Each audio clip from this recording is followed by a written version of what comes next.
Show special ਇੱਕ ਲੈ ਕੇ ਤੁਹਾਡੀ ਸੇਵਾ 'ਚ ਹਾਜ਼ਰ ਹੋਏ ਜੀ। ਅੱਜ ਮੇਰੇ ਨਾਲ ਨੇ ਸਾਡੇ ਐਕਸਪਰਟ ਡਾਕਟਰ ਨਾਜ਼। ਡਾਕਟਰ ਨਾਜ਼ ਇਹਨਾਂ ਦੇ ਜਾਣ ਪਛਾਣ ਮੇਰੇ ਖਿਆਲ ਟੋਰਾਂਟੋ ਦੇ ਦਰਸ਼ਕਾਂ ਨੂੰ ਕਰਾਉਣ ਦੀ ਲੋੜ ਨਹੀਂ। ਵੈਸੇ ਜਦੋਂ ਵਰਲਡ ਵਾਈਡ ਜਾਂਦਾ ਹੈ ਤੇ ਕੁਛ ਇੱਕ ਦਰਸ਼ਕਾਂ ਲਈ ਹੋ ਸਕਦਾ ਹੈ ਕਿ ਡਾਕਟਰ ਨਾਜ਼ ਨਹੀਂ ਨਵੇਂ ਹੋਣ, ਪਰ ਕਿਉਂਕਿ ਸਾਡੇ ਇੱਥੇ ਟੋਰਾਂਟੋ ਦੇ ਜਾਣੀ ਪਛਾਣੀ ਹਸਤੀ ਨੇ, ਨਾ ਸਿਰਫ ਇੱਥੋਂ ਦੀ ਹਸਤੀ ਨੇ, ਬਕਾਇਦਾ ਉਹ ਪਹਿਲਾਂ ਇੰਗਲੈਂਡ, ਪਹਿਲਾਂ ਭਾਰਤ, ਫਿਰ ਇੰਗਲੈਂਡ, ਔਰ ਇੱਕ ਲੰਬਾ ਸਫ਼ਰ ਤੈਅ ਕਰਕੇ ਤਵੀਲ ਸਫ਼ਰ ਉਹਨਾਂ ਨੇ ਬਹੁਤ ਸਾਰੇ ਕੰਮ ਕੀਤੇ। ਔਰ ਜਿੱਥੇ ਉਹਨਾਂ ਨੇ ਬਹੁਤ ਜ਼ਿਆਦਾ ਐਜੂਕੇਸ਼ਨ 'ਚ ਮੱਲਾਂ ਮਾਰੀਆਂ, ਪੜ੍ਹਾਇਆ ਯੂਨੀਵਰਸਿਟੀਆਂ ਕਾਲਜਸ ਦੇ ਵਿੱਚ, ਨਾਲ ਦੀ ਨਾਲ ਉਹਨਾਂ ਨੇ ਕੈਥੋਲਿਕ ਚਰਚ ਵਾਸਤੇ ਜਿਹੜਾ ਉਹ ਵੀ ਕੰਮ ਕੀਤਾ ਲਗਾਤਾਰ, ਔਰ ਹੁਣ ਵੀ ਲਗਾਤਾਰ ਕਰ ਰਹੇ ਨੇ। ਸੋ ਤਿਉਹਾਰ ਹੁੰਦੇ ਆ ਜੀ ਹਰ ਕਮਿਊਨਿਟੀ ਦੇ, ਹਰ ਮੁਲਕ ਦੇ ਆਪੋ ਆਪਣੇ। ਆਪਾਂ ਭਾਰਤ ਵਿੱਚ ਜਦੋਂ ਦੁਸਹਿਰੇ ਦੀ ਆਮਦ ਹੋ ਜਾਂਦੀ ਆ ਤੇ ਉਸ ਤੋਂ ਬਾਅਦ ਤਿਉਹਾਰਾਂ ਦਾ ਸੀਜ਼ਨ ਸ਼ੁਰੂ ਹੋ ਜਾਂਦਾ ਲਗਾਤਾਰ। ਤੇ ਇਸੇ ਤਰ੍ਹਾਂ ਹੀ ਮਿਲਦਾ ਜੁਲਦਾ ਇੱਥੇ ਇਸ ਤਰ੍ਹਾਂ ਆ ਕਿ ਹੈਲੋਵਿਨ ਜਿਹੜੀ ਆ ਉਹ 31 ਅਕਤੂਬਰ ਨੂੰ ਹਰ ਸਾਲ ਮਨਾਈ ਜਾਂਦੀ ਆ। ਔਰ ਹੈਲੋਵਿਨ ਦੇ ਤਿਉਹਾਰ ਤੋਂ ਬਾਅਦ ਜਿਹੜੀਆਂ ਕ੍ਰਿਸਮਸ ਦੇ ਫੰਕਸ਼ਨ ਨੇ ਉਹ ਲਗਾਤਾਰ ਸ਼ੁਰੂ ਹੋ ਜਾਂਦੇ ਨੇ। 31 ਦਸੰਬਰ ਤੱਕ ਜਾ ਕੇ ਇਹ ਜਿਹੜੇ ਆ ਉਹ ਸੰਪੂਰਨ ਹੁੰਦੇ ਆ। ਲੋਕ ਪੂਰੇ ਤੌਰ 'ਤੇ ਕ੍ਰਿਸਮਸ ਦੇ ਰੰਗ 'ਚ ਰੰਗੇ ਰਹਿੰਦੇ ਆ, ਬਾਜ਼ਾਰ ਭਰ ਜਾਂਦੇ ਆ ਸਮਾਨ ਨਾਲ। ਤੁਸੀਂ ਅੱਜ ਕੱਲ੍ਹ ਤੇ ਔਨਲਾਈਨ ਆਰਡਰ ਨੇ, ਤੁਸੀਂ ਵੇਖੋਗੇ ਕਿ ਲਗਾਤਾਰ ਪਿਛਲੇ ਕੁਛ ਦਿਨਾਂ ਤੋਂ ਲੋਕਾਂ ਦੇ ਆਰਡਰ ਭੁਗਤਾਏ ਨਹੀਂ ਜਾ ਰਹੇ ਸਟੋਰ ਵਾਲਿਆਂ ਕੋਲ। ਔਰ ਇੱਕ ਬੜਾ ਵੱਡਾ ਬਿਜ਼ਨਸ ਜਿਹੜਾ ਜੀ ਇਹ ਬਣ ਚੁੱਕਾ ਹੈ। ਵੈਸੇ ਤਾਂ ਸਾਰੇ ਤਿਉਹਾਰ ਹੀ ਬਾਜ਼ਾਰ ਨੇ, ਜਾਂ ਜਿਹੜਾ ਇੰਝ ਕਹਿ ਲਓ ਕਿ ਜਿਹੜਾ ਸਿਸਟਮ ਬਣ ਗਿਆ ਕੈਪੀਟਲਿਜ਼ਮ, ਉਹਨੇ ਸਾਰਾ ਕੁਝ ਹੀ ਬਾਜ਼ਾਰ 'ਚ ਕਨਵਰਟ ਕਰ ਦਿੱਤਾ। ਮਾਰਕੀਟ ਬਣ ਗਏ ਨੇ ਤਿਉਹਾਰ ਵੀ ਸਾਡੇ। ਇਸੇ ਤਰ੍ਹਾਂ ਹੀ ਜਿਹੜਾ ਹੈਲੋਵਿਨ ਦਾ ਤਿਉਹਾਰ ਆ ਇਹ ਇੱਕ ਅਦਭੁਤ ਵੀ ਆ ਥੋੜ੍ਹਾ ਜਿਹਾ। ਸਾਡੇ ਇੱਕ ਤਿਉਹਾਰ ਪੰਜਾਬੀਆਂ ਦਾ ਲੋਹੜੀ ਆ, ਉਹਦੇ ਨਾਲ ਕਾਫੀ ਮਿਲਦਾ ਜੁਲਦਾ ਆ। ਮੇਰੇ ਨਗਰ ਦੇ ਸਾਡੇ ਜਿਹੜਾ ਟਰਸਟ ਅਸੀਂ ਚਲਾਉਂਦੇ ਆ, ਡਾਕਟਰ ਸਾਹਿਬ ਨਾਲ ਮੈਂ ਕਿਹਾ ਗੱਲ ਕਰੂੰਗਾ, ਉਹਦੇ ਬਾਨੀ ਨੇ ਆਪਣੇ ਹਰਭਜਨ ਸਿੰਘ ਰੀ, ਉਹ ਵੀ ਟੀਚਰ ਸੀਗੇ ਇੰਗਲੈਂਡ ਦੇ ਵਿੱਚ। ਉਹ ਜਦੋਂ ਇੰਗਲੈਂਡ ਪਹੁੰਚੇ ਸੀਗੇ ਤੇ ਉਹਨਾਂ ਨੇ ਜਾ ਕੇ ਵੇਖਿਆ ਕਿ ਜਿੱਦਾਂ ਦੀ ਲੋਹੜੀ ਅਸੀਂ ਇੰਡੀਆ 'ਚ ਮਨਾਉਂਦੇ ਇੱਦਾਂ ਦਾ ਤਿਉਹਾਰ ਇੰਗਲੈਂਡ 'ਚ ਵੀ ਆ। ਉਹ ਹੈਲੋਵਿਨ ਦਾ ਤਿਉਹਾਰ ਸੀ। ਉਹਨਾਂ ਨੇ ਉਹਦੇ ਉੱਤੇ ਪੂਰੀ ਇੱਕ ਕਿਤਾਬ ਲਿਖੀ, ਉਹਦਾ ਨਾਂ ਸੀਗਾ ਲੋਹੜੀ ਮਗਰੇਈ। ਅਸੀਂ ਕਹਿੰਦੇ ਇੰਡੀਆ ਛੱਡ ਕੇ ਯੂਰਪ ਆ ਗਏ ਤੇ ਲੋਹੜੀ ਸਾਡੇ ਮਗਰੇ ਮਗਰ ਇੱਥੇ ਵੀ ਪਹੁੰਚ ਗਈ। ਸੋ ਬੜਾ ਇੰਟਰਸਟਿੰਗ ਸੀ ਉਹ ਕਿਤਾਬ ਵੀ। ਪਰ ਇਸ ਤਿਉਹਾਰ ਬਾਰੇ ਕਿਉਂਕਿ ਕ੍ਰਿਸਚੈਨਿਟੀ ਦੇ ਵਿੱਚ ਜ਼ਿਆਦਾ ਮਨਾਇਆ ਜਾਂਦਾ, ਤੇ ਇਹਦੇ ਸੰਬੰਧ 'ਚ ਮੈਂ ਬੇਨਤੀ ਕੀਤੀ ਸੀ ਡਾਕਟਰ ਨਾਜ਼ ਹੋਰਾਂ ਨੂੰ ਕਿ ਸਾਡੇ ਜਿਹੜੇ ਪੰਜਾਬੀ ਭਾਈਚਾਰਾ ਆ, ਜਾਂ ਦੁਨੀਆ ਭਰ 'ਚ ਜਿੱਥੇ ਜਿੱਥੇ ਪੰਜਾਬੀ ਬੈਠੇ ਆ, ਜਿਨ੍ਹਾਂ ਨੂੰ ਇਸ ਤਿਉਹਾਰ ਬਾਰੇ ਨਹੀਂ ਵੀ ਸਮਝ, ਉਹਨਾਂ ਨਾਲ ਅਸੀਂ ਕੋਈ ਸਾਂਝ ਪਾ ਸਕੀਏ। ਸੋ ਡਾਕਟਰ ਨਾਜ਼ ਮੇਰੇ ਨਾਲ ਹਾਜ਼ਰ ਨੇ। ਸਭ ਤੋਂ ਪਹਿਲਾਂ ਡਾਕਟਰ ਸਾਹਿਬ ਤੁਹਾਡਾ ਕਰਦੇ ਹਾਂ ਜੀ ਸਵਾਗਤ, ਜੀ ਆਇਆਂ ਨੂੰ। ਹਰਜੀਤ ਸਿੰਘ ਗਿੱਲ ਸਾਹਿਬ, ਬਹੁਤ ਬਹੁਤ ਧੰਨਵਾਦ। ਮੈਂ ਜਦੋਂ ਤੁਸੀਂ ਆਵਾਜ਼ ਮਾਰੋ ਉਸੇ ਵਕਤ ਹੀ ਹਾਜ਼ਰ ਹਾਂ। ਇੱਕ ਦੋ ਚੀਜ਼ਾਂ ਸਹੀ ਕਰ ਦੂੰਗਾ। ਇਹ ਕਿ ਮੈਂ ਕੈਥੋਲਿਕ ਚਰਚ 'ਚ ਜਾਂ ਕਿਸੇ ਵੀ ਡਿਨੋਮੀਨੇਸ਼ਨ 'ਚ ਬਿਲੀਵ ਨਹੀਂ ਕਰਦਾ। ਮੈਂ ਕੈਥੋਲਿਕ ਨਹੀਂ ਹੈਗਾ ਤੇ ਨਾ ਮੈਂ ਕੁਛ ਹੋਰ ਹੈਗਾ। ਮੈਂ ਹਾਂ ਜੋ ਹਾਂ। ਕਿਆ ਆਮ ਏ ਬਾਤ। ਕ੍ਰਿਸਚਨ।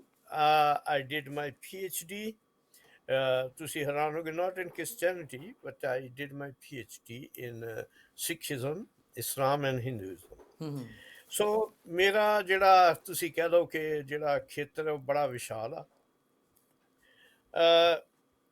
ਜਿਹੜਾ ਤੁਹਾਡਾ ਅੱਜ ਦਾ ਸਬਜੈਕਟ ਹੈਗਾ ਹੈਲੋਇਨ ਦੇ ਉੱਤੇ, ਉਹ ਇੱਕ ਬੜਾ ਹੀ ਅਦਭੁਤ ਆ ਔਰ ਬੜਾ ਹੀ ਇੰਟਰਸਟਿੰਗ ਆ। ਮੈਂ ਥੋੜ੍ਹੀ ਜਿਹੀ ਤੁਹਾਨੂੰ ਬੈਕਗਰਾਊਂਡ ਵਿੱਚ ਦੱਸਣਾ ਚਾਹੁੰਦਾ ਕਿ ਇਸ ਚੀਜ਼ ਦੀ ਬਾਬਤ ਮੈਨੂੰ ਕੋਈ ਕਿਸੇ ਗੱਲ ਦਾ ਪਤਾ ਨਹੀਂ ਕਿ ਕਿਵੇਂ ਇਹ ਹੋਇਆ। ਪਰ ਦੁਨੀਆ ਦੇ ਹਰ ਹਿੱਸੇ ਦੇ ਵਿੱਚ ਦੇਵੀਆਂ ਤੇ ਦੇਵਤੇ ਜਿਹੜੇ ਹੈਗੇ ਆ, ਉਹਨਾਂ 'ਚੋਂ ਕੁਛ ਐਸੇ ਆ ਜਿਹੜੇ ਖੂਨ ਲੈਣ ਵਾਲੇ, ਕੁਰਬਾਨੀਆਂ ਮੰਗਦੇ। ਮਿਸਾਲ ਦੇ ਤੌਰ 'ਤੇ ਆਪਾਂ ਆਮ ਤੌਰ 'ਤੇ ਕਹਿ ਦਿੰਦੇ ਨਾ ਸ਼੍ਰੀਮਾਨ ਜੀ, ਸ੍ਰੀ ਸੋਲੋਮਨ ਸਾਹਿਬ, ਸ੍ਰੀ ਹਰਜੀਤ ਸਿੰਘ ਜੀ।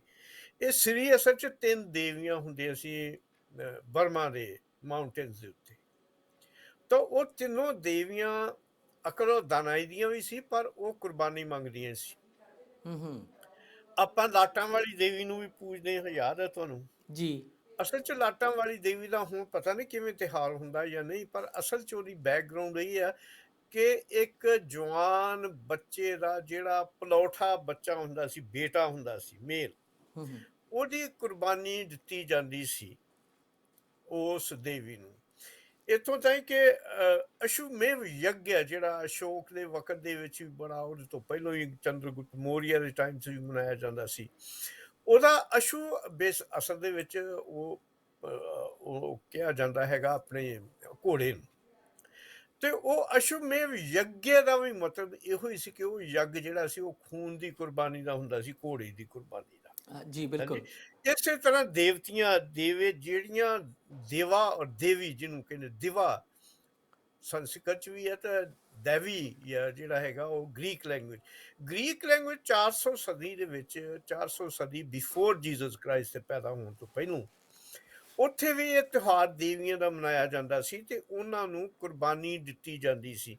ਉਹਨਾਂ ਚੋਂ ਇੱਕ ਬੜੀ ਵੱਡੀ ਦੇਵੀ ਹੁੰਦੀ ਸੀ, ਉਹਨੂੰ ਅਸਤਰਾਤਾ ਦੇਵੀ ਕਹਿੰਦੇ ਸੀ, ਜਿਹਨੂੰ ਕੁਰਬਾਨੀ ਦਿੱਤੀ ਜਾਂਦੀ ਸੀ। ਤੇ ਆ ਜਿਹੜਾ ਤਿਉਹਾਰ ਬਣਿਆ ਹੋਇਆ ਸੀ ਨਾ ਆਪਣੇ, ਆ ਜਿਹੜਾ ਹੁਣੇ ਆਪਾਂ ਮਨਾ ਕੇ ਹਟੇ, ਜਿਹੜਾ ਜਿਹਨੂੰ ਕਹਿੰਦੇ ਥੈਂਕਸ ਗਿਵਿੰਗ ਡੇ, ਜੀ ਉਹ ਅਸਲ 'ਚ ਕੁਰਬਾਨੀ ਦਾਣਿਆਂ ਦੀਆਂ, ਫਲਾਂ ਦੀਆਂ ਤੇ ਈਵਨ ਪਸ਼ੂਆਂ ਦੀਆਂ, ਜਾਨਵਰਾਂ ਦੀਆਂ, ਉਹ ਅਸਥਾਤਾ ਦੇਵੀ ਨੂੰ ਦਿੱਤੀਆਂ ਜਾਂਦੀਆਂ ਸੀ। ਇੱਥੋਂ ਤੱਕ ਕਿ ਬੰਦੇ ਦੀ ਵੀ, ਬੱਚੇ ਦੀ ਵੀ ਕੁਰਬਾਨੀ ਦਿੱਤੀ ਜਾਂਦੀ ਸੀ।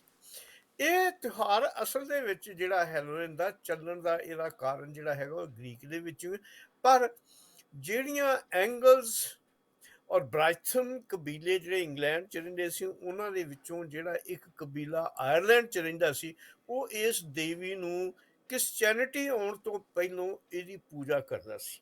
ਹੂੰ ਉਹਦਾ ਕੰਮ ਇਹ ਸੀ ਕਿ ਉਹ ਇਹ ਮੰਨਦੇ ਸੀ, ਇਹ ਗੱਲ ਬੜੀ ਸੋਚ, ਕਿ ਜਿਹਦੇ ਘਰ ਰਾਤ ਨੂੰ ਉਹ ਆਉਂਦੀ ਆ ਦੇਵੀ ਤੇ ਉਹ ਖੂਨ ਮੰਗਦੀ ਆ, ਤੇ ਜੇ ਤੁਸੀਂ ਪਹਿਲਾਂ ਉੱਥੇ ਦਾਣੇ ਜਾਂ ਕੁਝ ਬ੍ਰੈਡ ਜਾਂ ਕੋਈ ਕੁਰਬਾਨੀ ਦੀ ਚੀਜ਼ ਜਾਂ ਇੱਕ ਪੰਪਕਿਨ ਰੱਖਿਆ ਹੋਵੇ, ਤੇ ਇਹਦਾ ਮਤਲਬ ਇਹ ਹੁੰਦਾ ਕਿ ਤੁਸੀਂ ਆਪਣੀ ਕੁਰਬਾਨੀ ਦੇ ਦਿੱਤੀ ਤੇ ਉਹ ਫਿਰ ਤੁਹਾਨੂੰ ਛੱਡ ਕੇ ਚਲੀ ਜਾਂਦੀ ਸੀ, ਨਹੀਂ ਤਾਂ ਮੌਤ ਆਉਂਦੀ ਸੀ।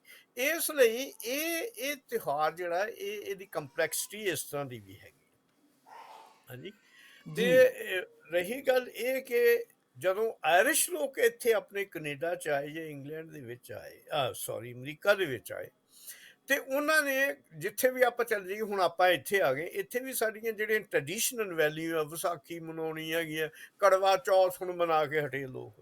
ਹੂੰ ਕੜਵਾ ਚੌਥ ਹੁੰਦਾ ਵੀ ਔਰਤਾਂ ਤਿਉਹਾਰ ਰੱਖਦੀਆਂ ਕਿ ਬੰਦੇ ਲਈ ਸੁੱਖ ਸ਼ਾਂਤ ਮੰਨਣ ਲਈ, ਉਦੋਂ ਉਹ ਸੁੱਖ ਸ਼ਾਂਤ ਮੰਨਣ ਲਈ ਆਪਣਾ ਵਰਤ ਰੱਖਦੀਆਂ।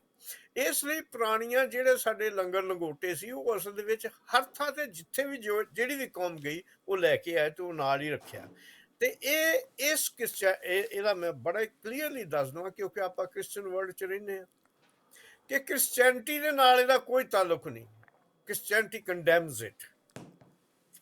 ਅੱਜ ਅੱਛਾ ਜਦੋਂ ਹੁਣ ਵੀ ਹੋਊਗਾ ਤਾਂ ਬਹੁਤ ਸਾਰੇ ਜਿਹੜੇ ਆਰਥੋਡਾਕਸ ਜਾਂ ਮਤਲਬ ਕੱਟੜਵਾਦੀ ਲੋਕ ਆ, ਉਹ ਇਸ ਤਿਉਹਾਰ ਦੇ ਸਖਤ ਖਿਲਾਫ ਹੈ, ਤੇ ਉਹ ਆਪਣੇ ਚਰਚ ਦੇ ਵਿੱਚ ਆਪਣੇ ਬੱਚਿਆਂ ਨੂੰ ਰੱਖਦੇ ਆ, ਉੱਥੇ ਉਹਨਾਂ ਨੂੰ ਫੂਡ ਵੀ ਦਿੰਦੇ, ਸਭ ਕੁਝ ਦਿੰਦੇ, ਪਰ ਉਹਨਾਂ ਨੂੰ ਉਹ ਇਹ ਕਰਨ ਨਹੀਂ ਦਿੰਦੇ, ਕਿਉਂਕਿ ਇਹ ਤਿਉਹਾਰ ਜਿਹੜਾ ਹੈ ਕ੍ਰਿਸਚੈਨਿਟੀ ਨਾਲ ਕੋਈ ਸੰਬੰਧ ਨਹੀਂ ਰੱਖਦਾ ਤੇ ਉਹਦੇ ਖਿਲਾਫ ਹੈ, ਸਖਤ ਖਿਲਾਫ।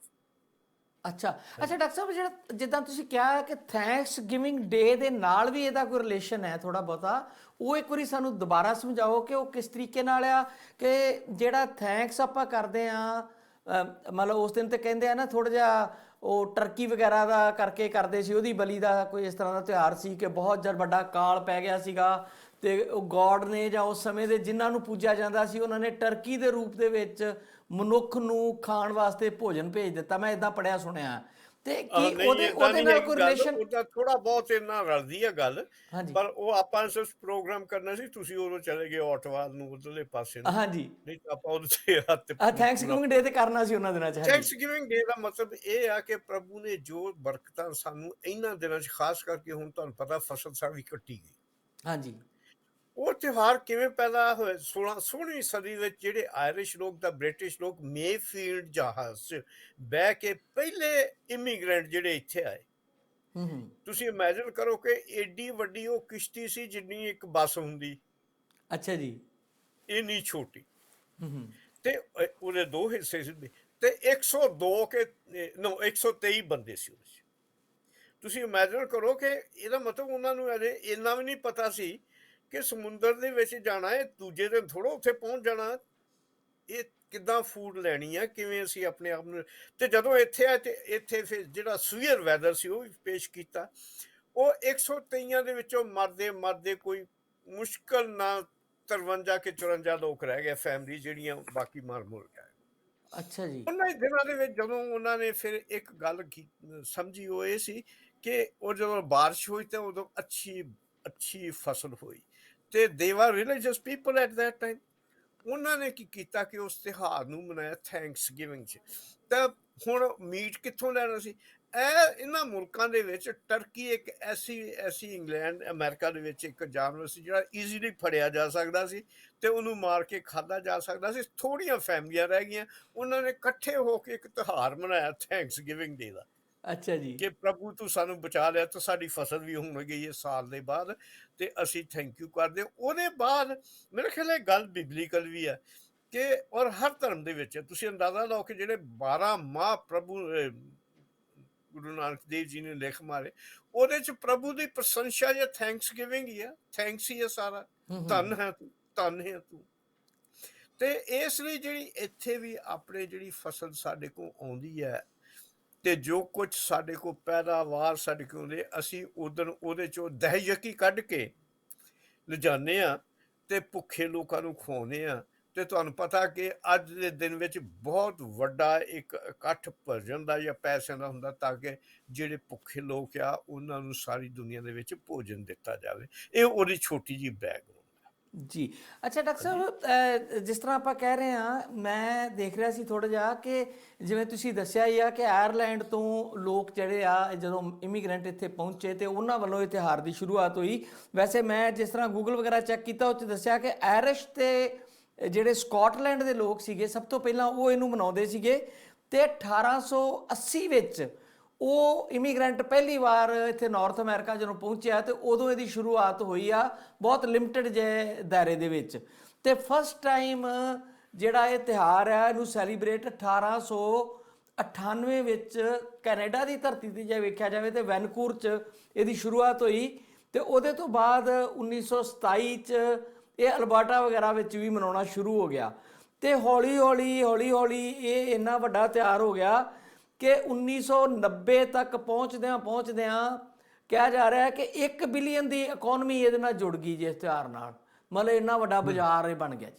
ਉਹ ਇੱਕ ਬਾਜ਼ਾਰ ਬਣ ਗਿਆ। ਅਸਲ ਦੇ ਵਿੱਚ ਹੁਣ ਇਹ ਆ ਵੀ ਮੇਰਾ ਜਿਹੜਾ ਸੀਗਾ ਨਾ ਰੇਡੀਓ ਸਟੇਸ਼ਨ ਲੱਗਾ ਹੋਇਆ, ਉਹ ਲੱਗਿਆ ਹੋਇਆ ਸੀਗਾ ਹੈਲੋਇਨ ਤੇ। ਅੱਛਾ, ਹਾਂਜੀ ਤੇ ਹਾਂਜੀ। ਅਸਲ ਦੇ ਵਿੱਚ ਜਿਹੜੀ ਮੈਂ ਗੱਲ ਕੀਤੀ ਸੀ ਉਹ ਤੋਂ ਪਹਿਲਾਂ 1603 ਦੇ ਵਿੱਚ ਮੇਫੀਲਡ ਜਹਾਜ਼ ਦੇ ਵਿੱਚ ਆਇਰਿਸ਼ ਲੋਕ ਆਏ। ਹਾਂਜੀ। ਪਰ ਇਹ ਜਦੋਂ ਜਿਹੜੀ ਤੁਸੀਂ ਗੱਲ ਕਰ ਰਹੇ ਹੋ, ਇਹ ਹੈ ਕਿ ਜਦੋਂ ਇਹ ਚੰਗੀ ਤਰ੍ਹਾਂ ਐਸਟੈਬਲਿਸ਼ ਹੋ ਗਿਆ ਉਦੋਂ ਇਹ ਕੈਨੇਡਾ ਦੇ ਵਿੱਚ ਤੇ ਅਮਰੀਕਾ ਦੇ ਵਿੱਚ ਵੀ ਮਨਾਉਣਾ ਸ਼ੁਰੂ ਹੋ ਗਿਆ। ਪਰ ਜਿਹੜੇ ਲੋਕ ਪਹਿਲੇ ਆਏ ਉਹ ਮੇਫੀਲਡ ਜਹਾਜ਼ ਦੇ ਵਿੱਚ ਕੁਝ ਟੱਬਰ ਆਏ ਤੇ ਜਿਹੜੇ ਬਹੁਤ ਮਾਰ ਖੱਪ ਗਏ ਸਾਰੇ ਦੇ ਸਾਰੇ। ਹਾਂ। ਹਾਂਜੀ ਅੱਛਾ ਜੀ। ਅੱਛਾ ਡਾਕਟਰ ਸਾਹਿਬ, ਇਹ ਤੋਂ ਥੋੜ੍ਹਾ ਜਿਹਾ ਅੱਗੇ ਚੱਲੀਏ। ਇਹਦੀ ਰੈਲੇਵੈਂਸ ਜਿੱਦਾਂ ਤੁਸੀਂ ਜੋੜਿਆ ਹਿੰਦੂਇਜ਼ਮ, ਕਿਉਂਕਿ ਤੁਸੀਂ ਸਕਾਲਰ ਹੋ, ਸਾਰੇ ਧਰਮਾਂ ਦੀ ਕੰਪੈਰੀਟਿਵ ਸਟੱਡੀ ਵੀ ਕੀਤੀ ਆ, ਡੀਪ ਧਰਮਾਂ ਦੀ ਜਿਹੜੀ ਫਿਲਾਸਫੀ ਆ, ਤੁਸੀਂ ਥਿਓਲੋਜੀ ਕਹਿੰਦੇ ਹੁੰਦੇ ਹੋ ਸ਼ਬਦ ਇੱਕ ਬਾਰ-ਬਾਰ ਕਿ ਉਹ ਪੜ੍ਹਦੇ ਹੋ, ਵੇਖਦੇ ਹੋ, ਵਾਚਦੇ ਹੋ।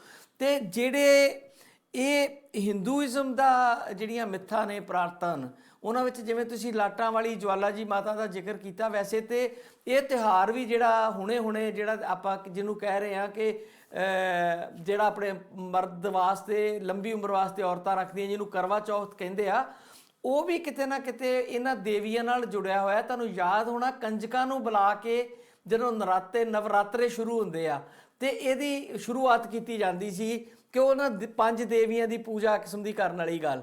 ਤੇ ਜਿਹੜੀ ਤੁਸੀਂ ਖੂਨ ਪੀਣ ਵਾਲੀਆਂ ਦੇਵੀਆਂ ਦੀ ਗੱਲ ਕਰਦੇ ਹੋ, ਮੈਂ ਤਾਂ ਅਜੇ ਤੱਕ ਇਹ ਸੁਣਿਆ ਸੀ ਕਿ ਕਾਲੀ ਦੇਵੀ ਜਿਹੜੀ ਆ ਉਹਦੀ ਜ਼ਬਾਨ ਬੜੀ ਲਾਲ ਤੇ ਇਸ ਤਰ੍ਹਾਂ ਹੁੰਦਾ, ਚੰਡੀ ਜਿਹਨੂੰ ਕਹਿੰਦੇ ਆਪਾਂ, ਤੇ ਉਹਦਾ ਜ਼ਿਕਰ ਗੁਰੂ ਗੋਬਿੰਦ ਸਿੰਘ ਸਾਹਿਬ ਨੇ ਵੀ ਚੰਡੀ ਦੀ ਵਾਰ ਜਿਹੜੀ ਲਿਖ ਕੇ ਕੀਤਾ। ਤੇ ਜਿੱਥੋਂ ਤੱਕ ਥੋੜਾ ਜਿਹਾ ਏਦਾਂ ਵੀ ਹੈ ਕਿ ਜਦੋਂ ਚੰਡੀ ਦੀ ਵਾਰ ਜਿਹੜੀ ਸੀ, ਚੰਡੀ ਦੇਵੀ ਸੀ, ਹਾਂ, ਉਹ ਜਦੋਂ ਜੰਗ 'ਚ ਜਾਂਦੀ ਸੀ ਤਾਂ ਜੇ ਕੋਈ ਉਹਦੇ ਉੱਤੇ ਵਾਰ ਵੀ ਕਰਦਾ ਸੀ ਹਾਂਜੀ, ਤੇ ਇੱਕ ਖੂਨ ਦਾ ਤੁਪਕਾ ਮਿਲਿਆ, ਡਿੱਗਿਆ ਨਹੀਂ, ਤੇ ਉਹਦੇ ਚੋਂ 101 ਜਿਹੜੇ ਦੇਵ ਸੀ ਉਹ ਹੋਰ ਪੈਦਾ ਹੁੰਦੇ ਸੀ। ਖੂਨ ਦੀ, ਉਹ ਵੀ ਖੂਨ ਦੀ ਦੇਵੀ ਸੀ। ਤੇ ਗੁਰੂ ਨਾਨਕ ਦੇ ਗੁਰੂ ਗੋਬਿੰਦ ਸਿੰਘ ਜੀ ਦਾ ਇੱਕ ਚੰਡੀ ਦੀ ਵਾਰ ਇੱਕ ਲਿਖਤ ਵੀ ਆਪਣੇ ਕੋਲ ਮੌਜੂਦ ਹੈ ਜੀ।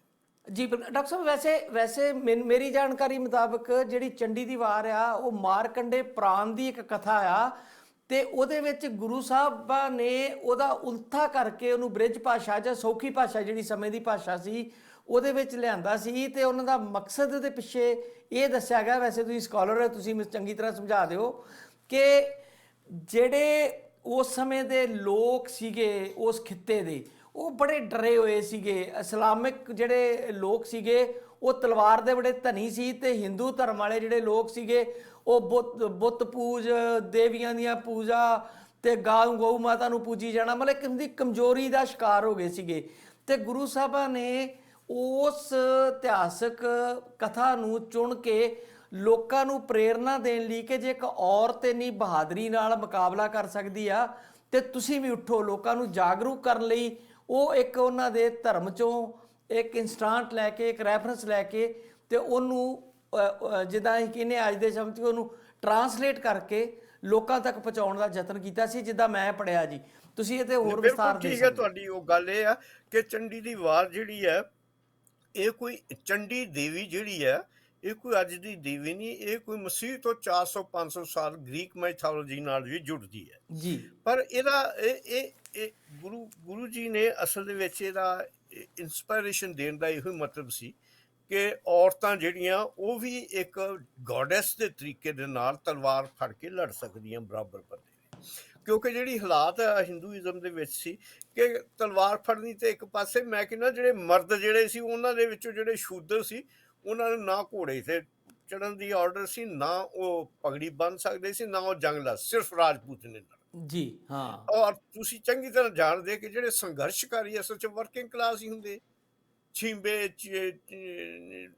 ਜਾਂ ਜਿਹੜੇ ਜੁਲਾਏ ਜਾਂ ਜਿਹੜੇ ਖੇਤਾਂ 'ਚ ਕੰਮ ਕਰਨ ਜਿਹੜੇ ਵੀ ਮਤਲਬ ਹਾਂਜੀ ਹਾਂ ਜਿਹੜੇ ਹੱਥੀਂ ਕੰਮ ਕਰਨ ਵਾਲੇ, ਜਿਹੜੇ ਮਤਲਬ ਦਸਤਕਾਰ ਕਹਿ ਲਓ ਜਾਂ ਹੱਥਾਂ ਨਾਲ ਕੰਮ।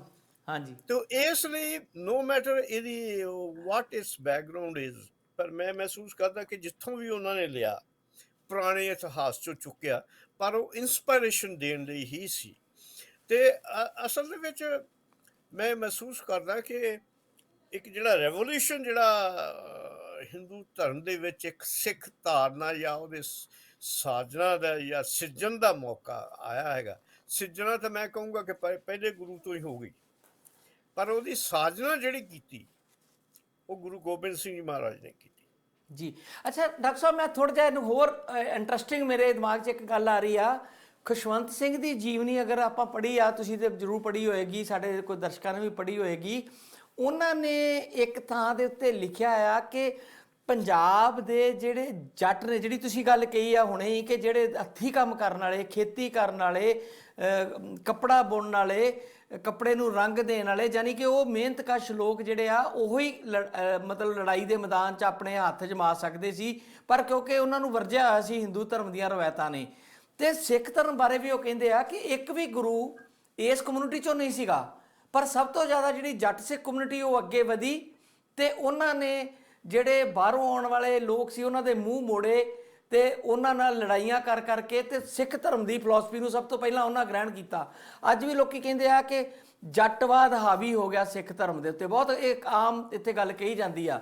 ਹਾਲਾਂਕਿ ਧਰਮ ਦੇ ਵਿੱਚ ਘੱਟੋ ਘੱਟ ਸਿੱਖ ਧਰਮ ਦੇ ਵਿੱਚ ਸਮਾਨਤਾ ਦੀ ਗੱਲ ਕਹੀ ਗਈ ਆ, ਕੋਈ ਉੱਚਾ ਨੀਵਾਂ ਨਹੀਂ ਆ। ਹਿੰਦੂ ਧਰਮ ਦੀ ਪ੍ਰਥਾ ਦੇ ਐਨ ਉਲਟ ਗੱਲਾਂ ਕੀਤੀਆਂ ਗਈਆਂ, ਪਰ ਕਿਉਂਕਿ ਫਿਰ ਵੀ ਅਸੀਂ ਉਹਨੂੰ ਪੂਰੀ ਤਰ੍ਹਾਂ ਮਿਟਾ ਨਹੀਂ ਸਕੇ। ਕਿਤੇ ਨਾ ਕਿਤੇ ਉਹ ਜਿਹੜਾ ਵਰਨ ਵੰਡ ਸੀਗੀ ਉਹ ਸਿੱਖ ਧਰਮ ਦੇ ਵਿੱਚ ਵੀ ਬਦਕਿਸਮਤੀ ਆ ਕਿ ਉਹ ਅਜੇ ਵੀ ਐਗਜ਼ਿਸਟ ਕਰਦੀ ਆ।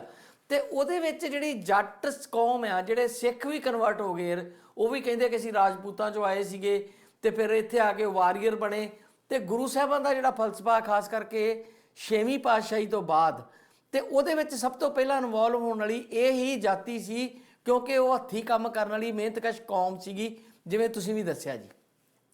ਹਰਜੀਤ ਜੀ, ਜਿਹੜੀ ਅਸਲ ਦੇ ਵਿੱਚ ਜਿਹੜੀ ਬੈਕਗਰਾਉਂਡ ਜਿਓਗ੍ਰਾਫੀਕਲ ਪੋਲੀਟੀਕਲ ਬੈਕਗਰਾਉਂਡ ਆ, ਹਾਂਜੀ, ਜਦੋਂ ਉਦੋਂ ਜਹਾਜ਼ ਤਾਂ ਹੈ ਨਹੀਂ ਸੀ, ਹਵਾਈ ਜਹਾਜ਼ ਜਾਂ ਨਾ ਮਿਜ਼ਲੀ ਸੀਗੀਆਂ ਜੀ। ਜਿਹੜਾ ਲੰਘ ਕੇ ਆਉਂਦਾ ਸੀਗਾ ਹਮਲਾਵਰ, ਉਹ ਪਸ਼ਾਵਰ ਵਾਲੀ ਇੱਧਰ ਦੀ ਆਉਂਦਾ ਸੀ ਨਾ, ਮੋਸਟਲੀ ਅਫਗਾਨੀ ਜੀ। ਤਾਂ ਉਹਨਾਂ ਲਈ ਜਿਹੜਾ ਸਭ ਤੋਂ ਵੱਡਾ ਸੈਂਟਰ ਪਹਿਲਾ ਜਿਹੜਾ ਪੰਜਾਬ ਦੇ ਵਿੱਚ ਐਂਟਰ ਹੁੰਦੇ ਆ ਸਰਗੋਧੇ ਵਗੈਰਾ ਤੋਂ ਅੱਗੇ ਆ ਕੇ ਦਰਾ ਖੈਬਰ ਤੋਂ ਕਿਹਾ ਜਾਂਦਾ ਸੀ ਕਿ ਨਿਕਲ ਕੇ ਆਉਂਦੇ ਸੀਗੇ, ਜਿਹੜਾ ਜਾ ਕੇ ਮੁੜ ਕੇ ਹਰੀ ਸਿੰਘ ਨਲੂਏ ਨਾਲ ਰੋਕਿਆ ਹੈ ਜੀ। ਪਰ ਜਿਹੜਾ ਹੁਣ ਮੇਜਰ ਜਿਹੜੀ ਕਨਫਰੰਟੇਸ਼ਨ ਸੀ ਉਹ ਤਾਂ ਉੱਥੇ ਹੀ ਸੀ ਜਿਹੜੇ ਮਾਝੇ ਦੇ ਵਿੱਚ ਹਰਜੀਤ ਹੁਰੀ ਬੈਠੇ ਸੀ। ਹਾਂਜੀ। ਕਨਫਰੰਟੇਸ਼ਨ ਕਰਨ ਵਾਲਾ ਜਿਹੜਾ ਸੀ ਉਹਨਾਂ ਨਾਲ ਪਹਿਲਾ ਲੋਹਾ ਲੈਣ ਵਾਲਾ, ਉਹ ਸਾਰੇ ਦਾ ਸਾਰਾ ਉਹ ਜੱਟ ਸੀਗਾ ਜਿਹੜਾ ਲਾਹੌਰ ਦੇ ਨੇੜੇ ਤੇੜੇ ਅੰਮ੍ਰਿਤਸਰ ਦੇ ਵਿੱਚ ਬੈਠਾ ਸੀ। ਠੀਕ ਹੈ ਜੀ।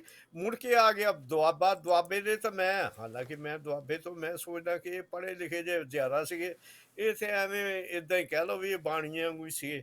ਤਾਂ ਪਰਲੇ ਪਾਸੇ ਰਹਿ ਗਏ ਮਾਲਵਾ ਵਾਲੇ। ਬੇਸ਼ੱਕ ਮੇਰੇ ਮਾਲਵੇ ਦੇ ਭਰਾ ਵਾਲੇ ਗੁੱਸਾ ਕਰਨ, ਮਾਲਵਾ ਵਾਲੇ ਲੋਕ ਜਿਹੜੇ ਸੀਗੇ ਇਹ ਜ਼ਿਆਦਾਤਰ ਬਾਦਸ਼ਾਹਾਂ ਦੇ ਨਾਲ ਇਹਨਾਂ ਦੀਆਂ ਅੱਟੀ ਸੱਟੀ ਸੀ। ਇਹਨਾਂ ਨੂੰ ਲੜਾਈ ਲੜੂਈ ਨਾਲ ਕੋਈ ਜ਼ਿਆਦਾ ਤਾਲੁਕ ਨਹੀਂ ਸੀ। ਤੇ ਇਸ ਲਈ ਜੰਗਜੂ ਜਿਹੜੀ ਕੌਮ ਸੀ, ਜੇ ਅੱਜ ਕੋਈ ਕਹਿ ਵੀ ਦਿੰਦਾ ਜੱਟਾਂ ਦਾ ਕਬਜ਼ਾ, ਜੱਟਾਂ ਦਾ ਹੋਣਾ ਹੀ ਆ। ਜੱਟੀ ਤਾਂ ਲੜਦੇ ਰਹੇ, ਹੁਣ ਵੀ ਲੜਦੇ, ਹੋਣਾ ਕਿਉਂ ਨਹੀਂ। ਉਹੀ ਕੌਮ ਜਿਹੜੀ ਲੜੂਗੀ, ਜੰਗਜੂ ਆ, ਉਹਦਾ ਹੀ ਡੋਮੀਨੈਂਸ ਹੋਊਗੀ ਨਾ। तो ये बेशक असी मतलब अपने इशू तो बहुत परे चले गए, पर इशू ये तो गल अलग जेहड़ी गल है। हाँ जी, बिल्कुल पर ये बिल्कुल। तवारीखी गल आ।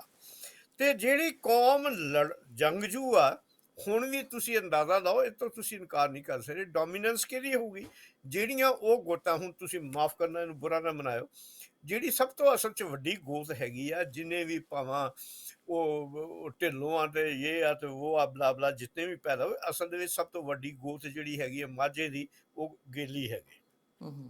ਔਰ ਇਹਨਾਂ ਦੇ ਵਿੱਚੋਂ ਹੀ ਨਿਕਲੀਆਂ ਬਾਕੀ ਜਿੱਥੇ ਜਿੱਥੇ ਉਹ ਬਹਿ ਗਏ ਉਹਨਾਂ ਨੇ ਆਪਣਾ ਆਪਣਾ ਨਾਂ ਰੱਖ ਲਿਆ, ਪਰ ਅਸਲ ਦੇ ਵਿੱਚ ਉਹ ਗੇਲੀ ਜੋ ਆ ਗੋਤ ਮੰਨੀ ਜਾਂਦੀ ਹੈ। ਹਾਂਜੀ। ਤੋ ਇਹ ਮੇਰਾ ਮਤਲਬ ਕਹਿਣ ਦਾ ਹੈ ਕਿ ਇਹ ਜਿਹੜੀਆਂ ਤਵਾਰੀਖਾਂ ਜਾਂ ਇਹ ਜਿਹੜੀਆਂ ਲੜਾਈਆਂ ਝਗੜੇ ਆ, ਇਹ ਸਮਾਲ ਵੈਲਿਊ ਰੱਖਦੀਆਂ। ਅੱਜ ਦੀ ਵੈਲਿਊ ਇਹ ਆ ਕਿ ਅਸੀਂ ਸਾਰੇ ਦੇ ਸਾਰੇ ਜਿਹੜੇ ਆ, ਇਹ ਜਿਹੜੀਆਂ ਪੁਰਾਣੀਆਂ ਦੇਵੇ ਦੇਵਤੀਆਂ ਵਾਲੀਆਂ ਗੱਲਾਂ ਉਹਨਾਂ ਨੂੰ ਛੱਡ ਕੇ ਆਪਣੇ ਆਪ ਨੂੰ ਵੇਖੀਏ, ਅੰਦਰ ਝਾਤੀ ਮਾਰੀਏ ਕਿ ਅਸੀਂ ਪੰਜਾਬ ਦੀ ਮਿੱਟੀ ਦੇ ਬਣੇ ਤੇ ਉਹਨੂੰ ਅਸੀਂ ਬਚਾਉਣਾ ਜੀ। ਔਰ ਹੁਣ ਵੀ ਜੇ ਪਹਿਲੋਂ ਸਿੱਖ ਕੁਰਬਾਨੀ ਦਿੰਦਾ ਆਉਂਦਾ ਤਾਂ ਹੁਣ ਵੀ ਇਹਨਾਂ ਨੇ ਮੋਰਚੇ ਦੇ ਵਿੱਚ ਇਹਨਾਂ ਨੇ ਹੀ ਅੱਗੋਂ ਜਾ ਕੇ ਪਹਿਲਾ ਜਿਹੜਾ ਹੈਗਾ, ਜਿਹਨੂੰ ਵੈਂਗਾਰਡ ਜਾਂ ਮੋਰਚੇ ਦੀ ਪਹਿਲੀ ਜਿਹੜੀ ਪਾਰਟੀ ਉਹ ਬਣਨੀ ਸਿੱਖਾਂ ਦੀ ਆ। ਜਦੋਂ ਮਰਜ਼ੀ ਕਰ ਲਿਓ ਮੇਰੇ ਨਾਲ ਜੀ। ਅੱਛਾ ਡਾਕਟਰ ਸਾਹਿਬ, ਫਿਰ ਆਪਾਂ ਚੱਲ ਗਏ ਪੰਜਾਬ ਵੱਲ, ਕਿਉਂਕਿ ਸਾਡੀ ਧਰਾਤਲ ਉਹ ਆ, ਉੱਧਰ ਅਸੀਂ ਮੁੜ ਜਾਂਦੇ ਹਾਂ। ਅੱਛਾ, ਮੈਂ ਤੁਹਾਡੇ ਕੋਲ ਹੁਣ ਥੋੜ੍ਹਾ ਜਿਹਾ ਫਿਰ ਇੱਧਰ ਵਾਪਸ ਲਿਆਉਣਾ ਆਪਣੇ ਟੌਪਿਕ ਦੇ ਉੱਤੇ। ਅੱਛਾ, ਮੈਨੂੰ ਤੁਸੀਂ ਇਹ ਦੱਸੋ ਕਿ ਜਿਹੜੇ ਰਿਲੀਜਨ ਨੇ, ਰਿਲੀਜਨ ਦੇ ਵਿੱਚ ਜਿਹੜੀਆਂ ਮਿੱਥਾਂ ਨੇ, ਜਿੱਦਾਂ ਦੇਵੀਆਂ ਦੀ, ਤੁਸੀਂ ਗ੍ਰੀਕ ਦੀ ਫਿਲਾਸਫੀ ਦੱਸੀ ਆ, ਉਸ ਤੋਂ ਪਹਿਲਾਂ ਹਿੰਦੂਇਜ਼ਮ ਦੀ ਦੱਸੀ ਆ, ਸਿੱਖ ਧਰਮ ਵਿੱਚ ਤਾਂ ਬਹੁਤ ਲੇਟ ਆਇਆ ਤੇ ਉਹ 'ਚ ਇੱਦਾਂ ਦੀਆਂ ਚੀਜ਼ਾਂ ਬਹੁਤ ਘੱਟ ਹੋਣਗੀਆਂ, ਲੋਕ ਮੰਨਦੇ ਨੇ, ਤੁਰੇ ਜਾਂਦੇ ਨੇ ਉੱਧਰ ਨੂੰ। ਪਰ ਜਿਹੜੀ ਮਤਲਬ ਬੇਸਿਕ ਧਰਮ ਜਿਹੜੇ, ਜਿੱਦਾਂ ਮਤਲਬ ਸਭ ਤੋਂ ਪਹਿਲਾਂ ਜੁਡਾਇਜ਼ਮ ਹੈ, ਫਿਰ ਕ੍ਰਿਸਚੈਨਿਟੀ ਆਉਂਦੀ ਆ, ਫਿਰ ਇਸਲਾਮ ਆਉਂਦਾ ਆ, ਤੇ ਇਹ ਜਿਹੜੇ ਭਾਰਤ ਵਾਲੇ ਪਾਸੇ ਵਾਲੇ ਹਿੰਦੂਇਜ਼ਮ, ਸਿੱਖਇਜ਼ਮ, ਛੋਟੇ ਮੋਟੇ ਜੈਨ ਬੁੱਧ ਮਤ ਬਾਅਦ 'ਚ ਆਉਂਦੇ ਆ। ਇਹਨਾਂ ਦੇ ਵਿੱਚ ਜਿਹੜੀਆਂ ਰੂਹਾਂ ਬਦਰੂਹਾਂ, ਤੇ ਕ੍ਰਿਸਚੈਨਿਟੀ ਦੇ ਬਾਰੇ ਮੈਂ ਤੁਹਾਡੇ ਕੋਲ ਜਾਣਨਾ ਚਾਹੂੰਗਾ। ਇਹ ਬਦਰੂਹਾਂ, ਭੂਤ ਪ੍ਰੇਤ, ਰੂਹਾਂ, ਇਹਨਾਂ ਦੀ ਮਾਨਤਾ ਬਾਈਬਲ ਦੇ ਅਕੋਰਡਿੰਗਲੀ ਕਿਤੇ ਹੈ? ਤੇ ਜੇ ਲੋਕ ਇਹਨੂੰ ਮੰਨਦੇ ਆ ਤੇ ਚਰਚ ਇਹਨੂੰ ਕਿਸ ਤਰ੍ਹਾਂ ਲੈਂਦਾ ਹੈ? ਅਸਲ 'ਚ ਮੈਂ ਕਹੂੰਗਾ ਬੜੀ ਡੂੰਘੀ ਗੱਲ ਹੈ, ਤਾਂ ਬਹੁਤ ਟਾਈਮ ਲੱਗ ਸਕਦਾ ਇਸ ਗੱਲ ਦੇ ਉੱਤੇ। ਜਿਹੜਾ ਅਸਲ ਦੇ ਵਿੱਚ ਜਿਨ੍ਹਾਂ ਚੀਜ਼ਾਂ ਤੋਂ ਈਵਨ ਮਾਡਰਨ ਰਿਲੀਜਨ ਜਿਹੜਾ ਅੱਜ ਜਿਹੜਾ ਸਾਡੇ ਕੋਲ ਸਿੱਖਿਜ਼ਮ ਹੈ, ਜਿਨ੍ਹਾਂ ਥਾਵਾਂ ਤੋਂ ਜਾਂ ਜਿਹੜੇ ਟ੍ਰੈਡੀਸ਼ਨ ਤੋਂ ਸਿੱਖਿਜ਼ਮ ਨੂੰ ਗੁਰੂ ਕੱਢ ਕੇ ਲਿਆਏ, ਉਹਦੇ 'ਚ ਫੇਜ ਆ ਫਸੇ। ਉਹ ਹੁੰਦਾ ਇੱਦਾਂ ਹੀ ਆ ਕਿ ਕ੍ਰਿਸਚੈਨਿਟੀ ਦੇ ਵਿੱਚ ਵੀ ਇਹ ਕਿ ਦੇਵੀਆਂ, ਮਿਸਾਲ ਦੇ ਤੌਰ ਤੇ ਮਰੀਅਮ ਦੀ ਪੂਜਾ ਕਰਨੀ, ਮੈਰੀ, ਇਹ ਕਿਤੇ ਨਹੀਂ ਲਿਖਿਆ ਹੋਇਆ। ਈਵਨ ਜੀਸਸ ਨੂੰ ਜਦੋਂ ਉਹਨਾਂ ਨੂੰ ਕਹਿਣ ਲੱਗੇ, ਮਸੀਹ ਨੂੰ, ਇੱਕ ਵਾਰੀ ਉਹਦੇ ਸ਼ਾਗਿਰਦ ਲੋਕ, ਭੀੜ ਬਹੁਤ ਸੀ ਉਹਦੇ ਕੋਲ ਆਏ ਹੋਏ, ਕਹਿੰਦੇ ਤੇਰੇ ਭਰਾ ਤੇ ਤੇਰੀ ਮਾਂ ਤੈਨੂੰ ਵੇਖੋ। ਕਹਿੰਦੇ ਮੇਰੇ ਭਰਾ ਤੇ ਮੇਰੀ ਮਾਂ ਕੌਣ ਆ? ਮੇਰੇ ਭਰਾ ਤੇ ਮੇਰੀ ਮਾਂ ਮੇਰੇ ਰਿਸ਼ਤੇਦਾਰ ਆ, ਤੁਸੀਂ ਜਿਹੜਾ ਪ੍ਰਭੂ ਦਾ ਵਚਨ ਸੁਣਦੇ। ਰਾਈਟ। ਇਹਦਾ ਮਤਲਬ ਹੈ ਕਿ ਉਹ ਰਿਲੇਸ਼ਨਸ਼ਿਪ ਇੰਟਾਇਰਲੀ ਡਿਫਰੈਂਟ। ਰਹਿ ਗਈ ਬੁੱਤ ਪੂਜਾ ਦੀ ਗੱਲ, ਤੁਸੀਂ ਹੈਰਾਨ ਹੋ ਗਏ ਆ। ਮੈਂ ਬੇਬਾਕ ਜਿਹਾ ਆਦਮੀ, ਮੈਂ ਕੋਈ ਨਾ ਕ੍ਰਿਸਚੈਨਿਟੀ ਤੋਂ ਡਰਦਾ ਤੇ ਨਾ ਕਿਸੇ ਹੋਰ ਤੋਂ। ਅੱਜ ਜਿੰਨੀ ਬੁੱਤ ਪ੍ਰਸਤੀ ਜਿਹੜੀ ਪੋਪ ਨੇ ਕਰਾਈ ਹੈਗੀ ਹੈ 15ਵੀਂ 16ਵੀਂ ਸਦੀ ਤਾਈਂ, ਕਿਸੇ ਹਿੰਦੂਇਜ਼ਮ ਕਿਸੇ ਨੇ ਨਹੀਂ ਕਰਾਈ ਹੋਣੀ ਜਿਹੜੀ ਬੁੱਤ, ਤੇ ਹੁਣ ਵੀ ਹੁੰਦੀ। ਇੱਕ ਮੈਂ ਚਰਚ 'ਚ ਗਿਆ ਸੀ ਰੀਸੈਂਟਲੀ, ਹੋ ਗਏ 10-12 ਸਾਲ, ਤੇ ਮਾਂ ਜੀ ਦੀਵੇ ਬਾਲ ਕੇ ਕ੍ਰਿਸਮਸ ਦੇ ਉੱਤੇ ਬੈਠੇ, ਕੁਛ ਪੋਪ ਦੇ ਅੱਗੇ ਰੱਖੇ ਹੋਏ, ਕੋਈ ਮੈਰੀ ਦੇ ਅੱਗੇ ਰੱਖੇ, ਕੋਈ ਹੋਰ ਅਪੋਸਲ ਦੇ ਅੱਗੇ। ਤਾਂ ਮੈਂ ਕਿਹਾ ਵੀ ਯਿਸੂ ਮਸੀਹ ਦਾ ਵੀ ਕੋਈ ਦੀਵਾ ਬਾਲ ਲੈਣਾ ਸੀ। ਸਮਝਦੇ ਹੋ? ਬਈ ਜਿਹੜਾ ਤੁਹਾਡਾ ਹੈਡ ਹੈ ਉਹਨੂੰ ਛੱਡ ਕੇ ਤੁਸੀਂ ਇਹ ਕੀ ਬੁੱਤ ਪ੍ਰਸਤੀ ਲੋਕਾਂ ਕੋ ਕਰਾ ਰਹੇ ਹੋ, ਵਿਚ ਇਜ਼ ਫੋਰਬਿਡਨ। ਕ੍ਰਿਸਚੈਨਿਟੀ ਕਦੀ ਇਸ ਚੀਜ਼ ਨੂੰ ਐਕਸੈਪਟ ਨਹੀਂ ਕਰਦੀ ਕਿ ਬੁੱਤ ਸਾਡੇ ਬਾਹਰ ਹੀ ਨਹੀਂ ਸਿਰਫ ਸਟੋਨ ਦੇ ਬਣੇ ਹੋਏ। ਜਦੋਂ ਅਸੀਂ ਬੁੱਤ ਦੀ ਗੱਲ ਕਰਦੇ ਅਸੀਂ ਸੋਚਦੇ ਕਿ ਆਹ ਸਟੋਨ ਜਿਹੜੇ ਬੁੱਤ, ਉਹ ਨਹੀਂ ਹੈ। ਬੁੱਤ ਉਹ ਜਿਹੜੇ ਸਾਡੇ ਅੰਦਰ ਬੈਠੇ ਆ, ਭੂਤ ਪ੍ਰੇਤਾਂ, ਗੁੱਸੇ ਦੀ ਰੂਹ, ਬਦਰੂਆਂ, ਇਹ ਸਾਰੀਆਂ ਬਦਰੂਆਂ ਹੀ ਆ। ਮੈਨੂੰ ਯਾਦ ਹੈ ਇੱਕ ਵਾਰੀ ਚਾਚਾ ਜੀ ਮੇਰੇ ਆਰਮੀ ਦੇ ਮੈਡੀਕਲ ਡਾਕਟਰ ਕੈਪਟਨ ਸੀਗੇ, ਉਹ ਮੈਂ ਉਹਨਾਂ ਨਾਲ ਜਾ ਰਿਹਾ ਸੀ ਤੇ ਇੱਕ ਉੱਥੇ ਨਿਹੰਗ ਬੈਠਾ ਤੇ ਉਹ ਕਹਿੰਦਾ ਜੀ ਹਾਈ ਸਵਾਲ ਸੀ ਕਿ ਜੀ ਬਦਰੂਆਂ ਕਿਹਨਾਂ 'ਚ ਹੁੰਦੀਆਂ, ਮੈਂ ਤਾਂ ਨਹੀਂ ਯਕੀਨ ਕਰਦਾ। ਤੇ ਉਹ ਕਹਿੰਦੇ ਨਾ ਕਰ। ਹਾਂਜੀ, ਬੱਸ 'ਚ ਬੈਠੇ ਸੀ ਤੇ ਉਹਦੇ ਤਾਂ ਦਿਲ 'ਚ ਵੀ ਗਾਂਹ ਗੱਲ ਕਰਨਗੇ। ਤੇ ਉਹ ਕਹਿੰਦਾ ਜੀ ਅੱਗੇ ਨਹੀਂ ਦੱਸਿਆ ਤੁਸੀਂ। ਕਹਿੰਦਾ ਅੱਗੇ ਇਹ ਆ ਵੀ ਭੂਤ ਪ੍ਰੇਤਾਂ ਕਮਲੀਆਂ ਵੀ ਉਹ ਜਾੜਾਂ ਦੇ ਵਿੱਚ ਰਹਿਣ, ਦਰਖਤਾਂ ਦੇ ਵਿੱਚ, ਖੁੱਡਾਂ ਦੇ ਵਿੱਚ ਰਹਿਣ ਜਾਂ ਕਬਰਾਂ ਦੇ ਵਿੱਚ ਰਹਿਣ, ਉਹ ਤੇਰੇ ਮੇਰੇ ਬੰਦਿਆਂ 'ਚ ਹੀ ਰਹਿਣਗੀਆਂ ਨਾ। ਫਰਜ਼ ਕਰੋ ਤੂੰ ਮੇਰੇ ਬਰਛਾ ਮਾਰੇ ਤੇ ਮੈਨੂੰ ਮਾਰ ਦੇਵੇਂ ਤੇ ਤੇਰੇ 'ਚ ਕੀ ਰੂਹ ਹੋਈ? ਬਦਰੂ ਹੀ ਹੋਇਆ ਤੂੰ। ਬਦਰੂ ਹੀ ਹੋਇਆ। ਤੇ ਜੇ ਆ ਨਾਲ ਬੈਠਾ ਕੋਈ ਹੋਰ ਬਚਾ ਦੇਵੇ ਤੇ ਉਹਦੇ 'ਚ ਕਿਹੜੀ ਰੂਹ ਹੋਈ? ਚੰਗੀ ਰੂਹ ਹੀ ਹੋਈ ਨਾ। ਤੋ ਬਦਰੂਹਾਂ ਤੇ ਬੁੱਤ ਪ੍ਰਸਤੀ ਸਿਰਫ ਇਹ ਕੋਈ ਫਿਜ਼ੀਕਲ ਉਹਨਾਂ ਦੀ ਐਂਟੀਟੀ ਨਹੀਂ ਹੈ, they are our thought patterns. ਪਰ ਡਾਕਟਰ ਸਾਹਿਬ ਜਿਹੜੀ ਸਿੰਬੋਲਿਕ ਚੀਜ਼ ਹੀ ਦੇਖਦੇ ਆ, ਜਿੱਦਾਂ ਸਕਲਟਨ ਹੁੰਦਾ ਬੰਦੇ ਦਾ, ਹਰਜੀਤ ਜੀ ਪੋਜੀਸ਼ਨ ਇਹ ਆ ਕਿ ਇਨਸਾਨ ਦੀ ਇਨਸਾਨੀ ਫਿਤਰਤ ਆ। ਇਕਬਾਲ ਇੱਕ ਤਾਂ ਲਿਖਦਾ ਕਿ ਕਭੀ ਆਏ ਹਕੀਕਤ ਮੁੰਤਜ਼ਰ ਨਜ਼ਰ ਆ ਲਿਬਾਸੇ ਮਜਾਜ਼ ਮੇ। ਇਹਦਾ ਮਤਲਬ ਇਹ ਕਿ ਆਏ ਹਕੀਕਤ, ਆਏ ਪ੍ਰਭੂ, ਆਏ ਅੱਲਾ। ਜੇ ਤੂੰ ਅੱਲਾ ਤਾਂ ਕਦੀ ਜਿਸਮ ਦੇ ਵਿੱਚ ਨਜ਼ਰ ਆ, ਸਾਨੂੰ ਹੱਥ ਲਾ ਕੇ ਵੇਖੀਏ। ਤਾਂ ਇਨਸਾਨ ਨੇ ਜਦੋਂ ਬਾਬੇ ਦੀਆਂ ਹੁਣ ਬੁੱਤ ਪ੍ਰਸਤੀਆਂ ਦੀਆਂ ਜਿਹੜੀਆਂ ਗੱਲਾਂ ਹੈਗੀਆਂ, ਬਾਕੀਆਂ ਦੀਆਂ ਵੀ ਆਪਾਂ ਬਣਾਈਆਂ, ਮਸੀਹ ਦੀਆਂ ਫੋਟੋਆਂ, ਕੈਲੰਡਰ ਬਣਾ ਦਿੱਤੇ, ਉੱਤੇ ਸੋਹਣੇ ਸੋਹਣੇ ਘੁੰਗਰਾਲੇ ਵਾਲ, ਨੀਲੀਆਂ ਅੱਖਾਂ ਬਣਾ ਦਿੱਤੀਆਂ। ਸੱਚ ਮਸੀਹ ਤਾਂ ਮਿਡਲ ਈਸਟ ਦਾ ਇੱਕ ਕਾਲੀਆਂ ਅੱਖਾਂ ਵਾਲਾ ਬੰਦਾ ਸੀ, ਔਰ ਯਿਸੂ ਮਸੀਹ ਤੋਂ 600 ਸਾਲ ਪਹਿਲਾਂ ਇੱਕ ਪ੍ਰੋਫਿਟ ਉਹਦੀ ਸ਼ਕਲ ਲਿਖਦਾ, ਕਹਿੰਦਾ ਉਹ ਤਾਂ ਬੰਦਿਆਂ 'ਚ ਬਦਸੂਰਤ ਨਿਖਿਤ ਜਿਹਾ ਬੰਦਾ ਸੀ। ਜੇ ਉਹਦੀ ਸ਼ਕਲ ਨੂੰ ਦੇਖੀਏ ਤਾਂ ਕੋਈ ਉੱਤੇ ਆਸ਼ਕ ਵੀ ਨਾ ਹੋ ਸਕੇ, ਕਿਉਂਕਿ ਉਹਨੇ ਰੂਹ 'ਚ ਦੇਖਿਆ ਹੋਇਆ ਸੀ। ਤੇ ਇਹ ਜਿਹੜੀਆਂ ਚੀਜ਼ਾਂ ਅਸੀਂ ਜਿਹੜੀਆਂ ਘੜ ਲੈਂਦੇ ਨਾ ਸ਼ਕਲਾਂ, ਉਹਨਾਂ ਦਾ ਮਤਲਬ ਇਹ ਹੁੰਦਾ ਵੀ ਸਾਡਾ ਦੇਵਤਾ ਜਾਂ ਸਾਡਾ ਗੋਡ ਜਾਂ ਸਾਡਾ ਪ੍ਰੋਫਿਟ ਦੂਜੇ ਤੋਂ ਘੱਟ ਨਾ ਰਹਿ ਜਾ। ਹੁਣ ਤੁਸੀਂ ਅੰਦਾਜ਼ਾ ਲਾਓ। ਮੈਂ ਜਦੋਂ ਇਹਦੇ ਬਾਰੇ ਥੋੜੀ ਜੀ ਜਾਣਨ ਦੀ ਕੋਸ਼ਿਸ਼ ਕਰ ਰਿਹਾ ਸੀਗਾ ਹੈਲੋਵੀਨ ਦੇ ਤਿਉਹਾਰ ਬਾਰੇ, ਤੇ ਉਹਦੇ ਵਿੱਚ ਥੋੜਾ ਜਿਹਾ ਮੈਨੂੰ ਇਦਾਂ ਦਾ ਅਹਿਸਾਸ ਹੋਇਆ ਕਿ ਜਿਹੜੀ ਵਰਡਿੰਗ ਲਿਖੀ ਹੋਈ ਆ ਉਹ ਇਦਾਂ ਲਿਖੀ ਹੋਈ ਆ ਕਿ ਜੀਵਤ ਬੰਦਿਆਂ 'ਚ ਤੇ ਇੱਥੋਂ ਜਾ ਚੁੱਕੇ ਬੰਦਿਆਂ ਦੇ ਵਿੱਚ ਬੜਾ ਥਿਨ ਜਿਹਾ ਇੱਕ ਡਿਸਟੈਂਸ ਹੈ। ਤੇ ਉਹਦੀ ਉਸ ਡਿਸਟੈਂਸ ਨੂੰ ਜਾਣਨ ਲਈ ਇਹਨਾਂ ਦਿਨਾਂ ਦੇ ਵਿੱਚ ਇਹ ਇੱਕ ਤਰ੍ਹਾਂ ਦਾ ਇੱਕ ਤਿਉਹਾਰ ਬਣਾਇਆ ਗਿਆ ਕਿ ਮਨੁੱਖ ਇਹ ਜਾਣ ਸਕੇ ਕਿ ਇਸ ਤੋਂ ਬਾਅਦ, ਮੇਰੀ ਲਾਈਫ ਤੋਂ ਬਾਅਦ ਮੈਂ ਕੀ ਹੋਊਂਗਾ। ਤੇ ਉਹ ਥੋੜਾ ਜਿਹਾ ਜਿਹੜਾ ਉਹ ਡਿਸਟੈਂਸ ਹੈ ਉਹਨੂੰ ਇਹ ਪ੍ਰਮਾਣ ਕਰਨ ਲਈ ਕੁਝ ਇਦਾਂ ਦੀਆਂ ਚੀਜ਼ਾਂ ਘੜੀਆਂ ਗਈਆਂ ਸਾਡੇ ਅੱਗੇ। ਅਸਲ 'ਚ ਗੱਲ ਉਹ ਸਿੰਬਲਿਜ਼ਮ ਤੇ ਆ ਜਾਂਦੀ ਨੇ ਕਿ ਇਨਸਾਨ ਨੂੰ ਪ੍ਰਤੀਤ ਨਹੀਂ ਹੁੰਦੀ ਜਿੰਨਾ ਚਿਰ ਉਹ ਜਿਸ ਸਾਹਮਣੇ ਨਾ ਦੇਖ ਲੈ ਕਿਸੇ ਚੀਜ਼ ਨੂੰ। ਇਸ ਲਈ ਜਿਹੜੀ ਬੁੱਤ ਪ੍ਰਸਤੀ ਆ, ਹੁਣ ਬੁੱਤ ਨੂੰ ਅਸੀਂ ਉਹੀ ਗੱਲ ਉੱਥੇ ਹੀ ਆ ਜਾਂਦੀ ਵੀ ਇੱਕ ਪੱਥਰ ਦੀ ਪੂਜਾ ਦੀ ਹੈ। ਬੁੱਤ ਤੁਹਾਡੀ ਚੈੱਕ ਬੁੱਕ ਵੀ ਆ, ਬੁੱਕ ਤੁਹਾਡਾ ਬੈਂਕ ਬੈਲੈਂਸ ਵੀ ਆ, ਬੁੱਤ ਤੁਹਾਡਾ ਪੁੱਤ ਜਾਂ ਧੀ ਵੀ ਆ, ਵੀ ਮੇਰਾ ਬੱਚਾ ਜਾਂ ਮੇਰੀ ਬੱਚੀ ਕਿੰਨੀ ਸੋਹਣੀ ਹੈ। ਬੁੱਤ ਤੁਹਾਡੇ ਬੱਚੇ ਵੀ ਹੈ, ਬੁੱਤ ਤੁਹਾਡੇ ਉਹ ਵੀ ਹੈ ਜਿਨ੍ਹਾਂ ਨੂੰ ਅਸੀਂ ਇਹ ਪੁੱਛਦੇ ਹਾਏ ਮੇਰੀ ਸ਼ੋਹਰਤ ਹੋਵੇ, ਮੈਂ ਪ੍ਰਾਈਮ ਮਿਨਿਸਟਰ ਹੋਵਾਂ ਕੈਨੇਡਾ ਦਾ। ਇਹ ਬੁੱਤ ਹੀ ਹੈ ਨਾ। ਹਾਂਜੀ, ਇਹ ਬੁੱਤਖਾਨਾ ਜਿਹੜਾ ਹੈ ਇਨਸਾਨ ਦੇ ਜਿਸਮ 'ਚੋਂ ਨਿਕਲਦਾ ਨਹੀਂ। ਜਦੋਂ ਕੋਈ ਬੰਦਾ ਇਹਨਾਂ ਨੂੰ ਤੋੜ ਕੇ ਬਾਹਰ ਨਿਕਲਦਾ ਤੇ ਉਹ ਫਿਰ ਬੰਦਾ ਠੀਕ ਬੰਦਾ ਬਣ ਜਾਂਦਾ। ਅੱਛਾ ਡਾਕਟਰ ਸਾਹਿਬ, ਪਹਿਲਾਂ ਤਾਂ ਖੈਰ ਚਲੋ ਫਿਰ ਇਹ ਗੱਲ ਵੈਸੇ ਬਹੁਤੀ ਰੈਲੇਵੈਂਟ ਨਹੀਂ ਜੇ ਆਪਾਂ ਬੁੱਤ ਪ੍ਰਸਤੀ ਵੱਲ ਚੱਲ ਗਏ, ਕਿ ਕਿਉਂਕਿ ਆਪਾਂ ਜਾਣਨਾ ਚਾਹ ਰਹੇ ਸੀ ਰੂਹਾਂ ਬਦਰੂਹਾਂ ਭੂਤਾਂ ਬਾਰੇ।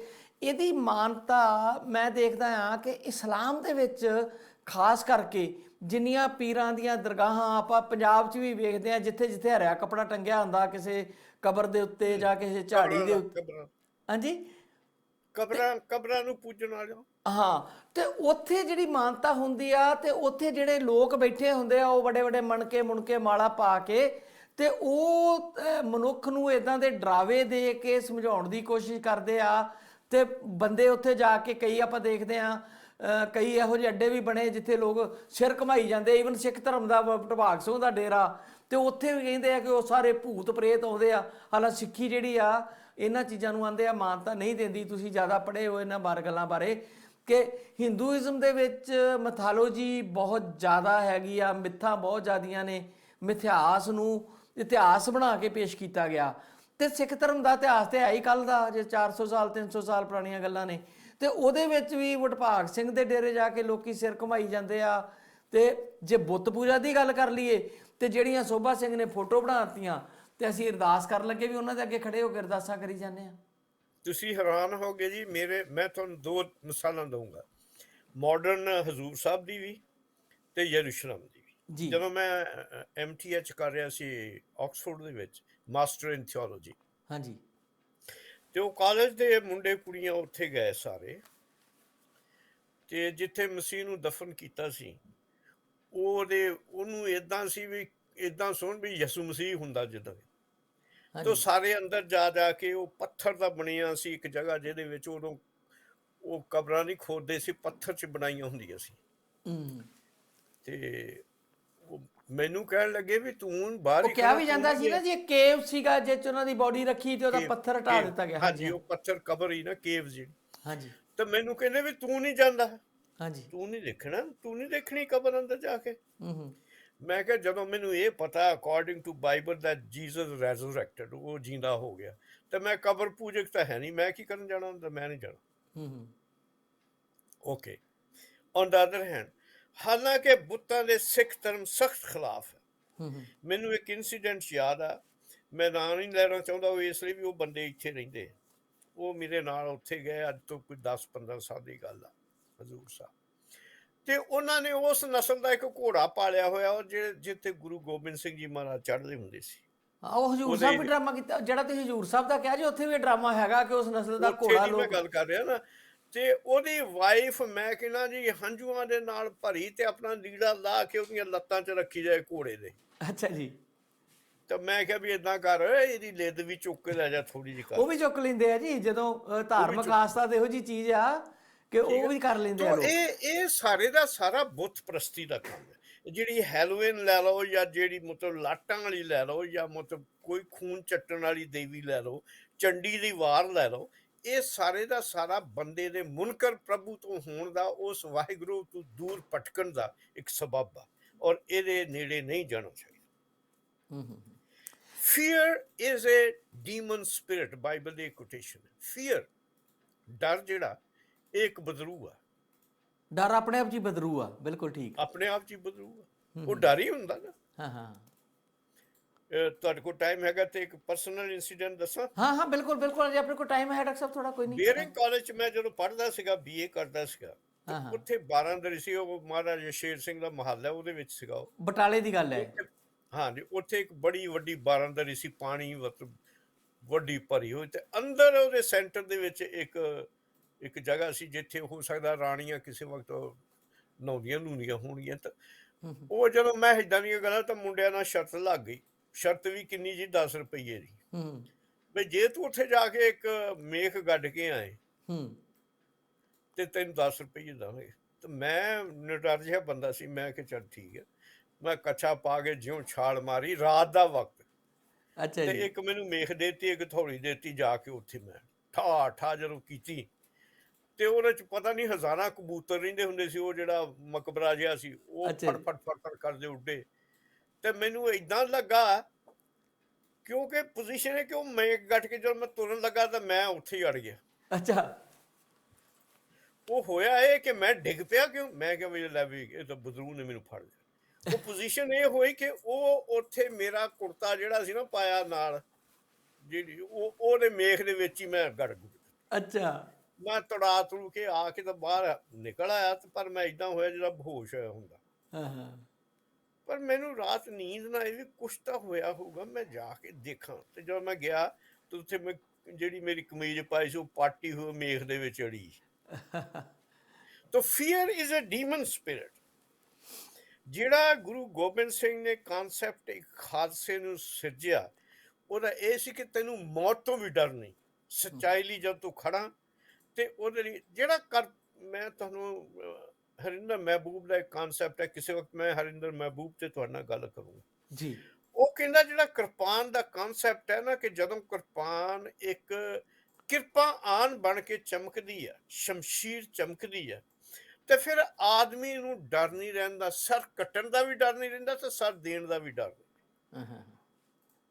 ਇਹ ਇੱਕ ਖਾਲਸੇ ਦੀ ਸਪਿਰਿਟ ਹੈ। ਡਾਕਟਰ ਸਾਹਿਬ, ਮੈਨੂੰ ਪਤਾ ਹੈ ਤੁਸੀਂ ਸਹਿਜੇ ਰਚਿਓ ਖਾਲਸਾ ਦੇ ਉੱਤੇ ਕਾਫੀ ਉਹਦੀ ਡੀਪ ਸਟੱਡੀ ਕੀਤੀ ਆ, ਔਰ ਉਹ ਬੜੀ ਉਹ ਮਹੱਤਵਪੂਰਨ ਇੱਕ ਇਸਦਾ ਕਿਤਾਬ ਚ ਆਇਆ, ਜਿਹਨੂੰ ਮਤਲਬ ਸਿੱਖ ਧਰਮ 'ਚ ਲੋਕੀ ਵਿਰੋਧੀ ਤਰ੍ਹਾਂ ਕੁਝ ਕਹਿੰਦੀਆਂ, ਕੋਈ ਕੁਝ ਕਹਿੰਦੀਆਂ, ਪਰ ਕਿਹਾ ਜਾਂਦਾ ਹੈ ਕਿ ਉਹ ਬੜਾ ਇੱਕ ਅਧਿਆਤਮਿਕ ਤੌਰ ਤੇ ਰਚੀ ਗਈ ਇੱਕ ਰਚਨਾ ਜ਼ਰੂਰ ਹੈ। ਉਹ ਬੜੀ ਮਹਾਨ ਰਚਨਾ। ਮੈਂ ਕਹਿੰਦਾ ਕਿ ਸਿੱਖ ਧਰਮ ਦੀ ਜਿਹੜੀ ਥਿਓਲੋਜੀ ਉਹਨੂੰ ਪੜ੍ਹਨ ਲਈ ਜੇ ਕਿਸੇ ਨੇ ਹਰਿੰਦਰ ਮਹਿਬੂਬ ਨੂੰ ਨਹੀਂ ਪੜ੍ਹਿਆ, ਸਹਿਜੇ ਰਚਿਓ ਖਾਲਸਾ, ਤੋਂ ਸਮਝ ਨਹੀਂ ਸਕਦਾ ਗੁਰੂ ਗ੍ਰੰਥ ਸਾਹਿਬ ਦਾ ਉਹ ਇੱਕ ਐਨਾਲਿਸਿਸ।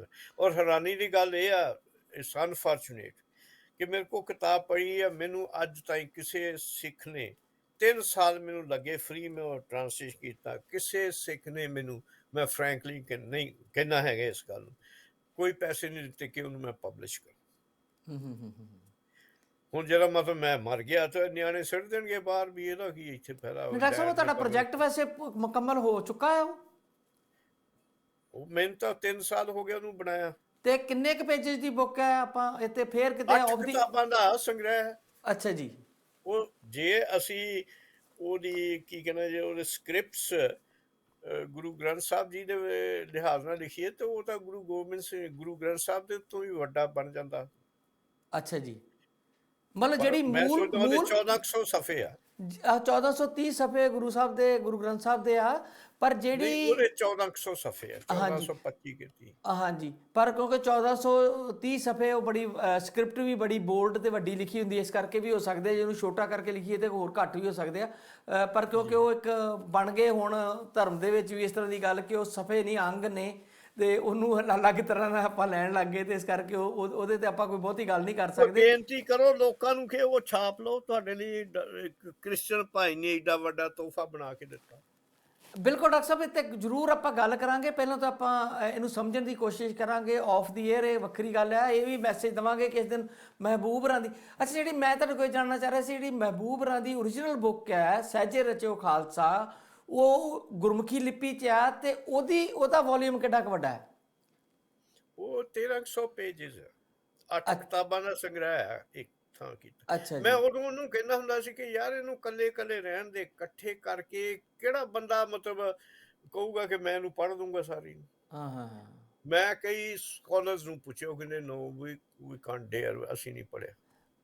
ਪਰ ਡਾਕਟਰ ਸਾਹਿਬ, ਜਿੱਦਾਂ ਕਮਿਊਨਿਸਟਾਂ 'ਚ ਦਾਸ ਕੈਪੀਟਲ ਲੋਕਾਂ ਨੇ ਸਜਾ ਕੇ ਰੱਖੀ ਹੈ ਨਾ, ਇਸ ਤਰ੍ਹਾਂ ਦੇ ਤੇ ਤੁਹਾਨੂੰ ਵਿਦਵਾਨ ਮਿਲ ਜਾਣਗੇ ਕਿ ਉਹਨਾਂ ਕੋਲ ਬੁੱਕ ਸ਼ਾਇਦ ਅਵੇਲੇਬਲ ਹੋਵੇ, ਉਹਨੂੰ ਪੜ੍ਹ ਕੇ ਉਹਦਾ ਵੀ ਇਹ ਹੈਗਾ ਨਾ ਹਰਜੀਤ ਸਿੰਘ ਜੀ, ਵੀ ਉਹ 10 ਕੈਪੀਟਲ ਕਿੱਡੀ ਕੁ ਮੁਸ਼ਕਿਲ ਹੈ, ਹਰ ਇੱਕ ਹੀ ਸ਼ਖਸ ਲੈ ਸਕਦਾ, ਪੜ੍ਹ ਸਕਦਾ, even it is on Google. ਪਰ ਵੱਡੇ ਪੋਜੀਸ਼ਨ ਤੋਂ ਉਹਨੂੰ ਸਮਝਣ ਦੀ ਗੱਲ, ਪਰ ਵੱਡੇ ਕਮਿਊਨਿਸਟਾਂ ਨੂੰ ਨਹੀਂ ਪਤਾ ਵੀ ਉਹ 'ਚ ਕੀ ਲਿਖਿਆ ਹੈ। ਨੋ ਦੇ ਡੋਂਟ ਨੋ।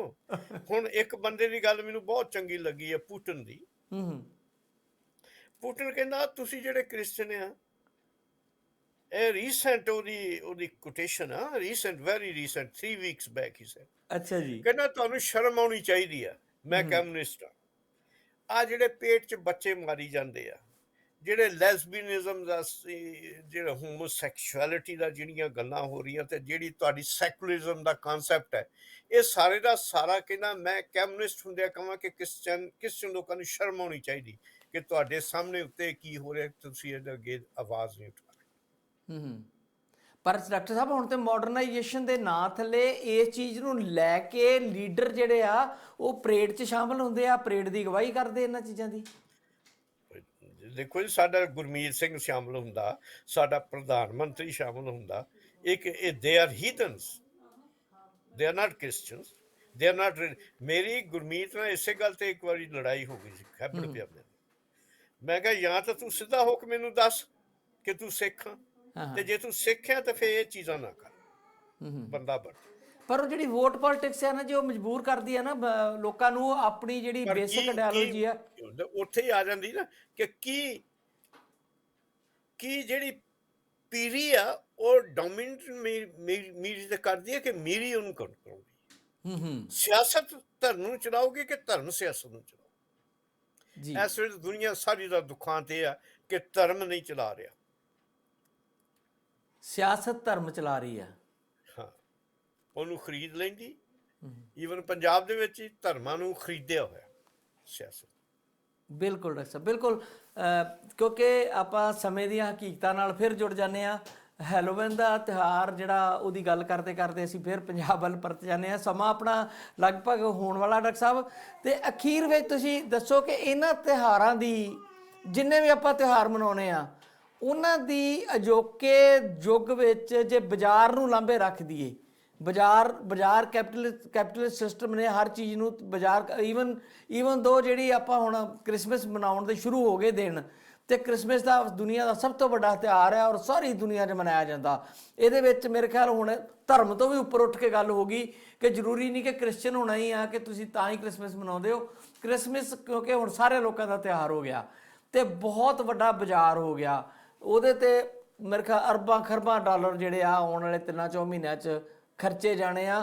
ਅਤੇ ਜਨਵਰੀ 'ਚ ਸਾਡੇ ਵੀਜ਼ੇ ਵੂਜੇ ਸਭ ਦੇ ਜ਼ੀਰੋ ਹੋਏ ਹੁੰਦੇ ਆ। ਆਪਾਂ ਨੂੰ ਪਤਾ ਕੋਈ ਇੱਕ ਪੈਸਾ ਵੀ ਨਹੀਂ ਹੁੰਦਾ ਆਪਣੇ ਕੋਲ, ਅਤੇ ਫਿਰ 3-4 ਮਹੀਨੇ ਆਪਾਂ ਸਟਰਗਲ ਕਰਦੇ ਹਾਂ। ਅਤੇ ਲਾਸਟ ਤਿਮਾਹੀ ਜਿਹੜੀ ਆ ਹੁਣ ਦਸੰਬਰ ਤੱਕ ਚੱਲਣੀ, ਇਹਦਾ ਜਿਹੜਾ ਗ੍ਰਾਫ ਹੈ ਜਿੱਦਾਂ ਉੱਪਰ ਜਾਣੀ ਆ ਇਕੋਨਮੀ, ਜਨਵਰੀ ਫਰਵਰੀ 'ਚ ਜਾ ਕੇ ਜਦੋਂ ਜਿਨ੍ਹਾਂ ਨੇ ਸ਼ੇਅਰ ਬਾਜ਼ਾਰ 'ਚ ਇਨਵੈਸਟ ਕੀਤਾ ਹੋਇਆ ਉਹਨਾਂ ਨੂੰ ਗੱਫੇ ਮਿਲਣੇ ਆ, ਅਤੇ ਲੱਗਣਾ ਕਿ ਦੁਨੀਆ ਬੜੀ ਤਰੱਕੀ ਕਰ ਗਈ ਕਿਉਂਕਿ ਬਾਜ਼ਾਰ 'ਚੋਂ ਘੁੰਮ ਘੁਮਾ ਕੇ ਸਰਕੂਲੇਸ਼ਨ ਹੋਣੀ ਆ।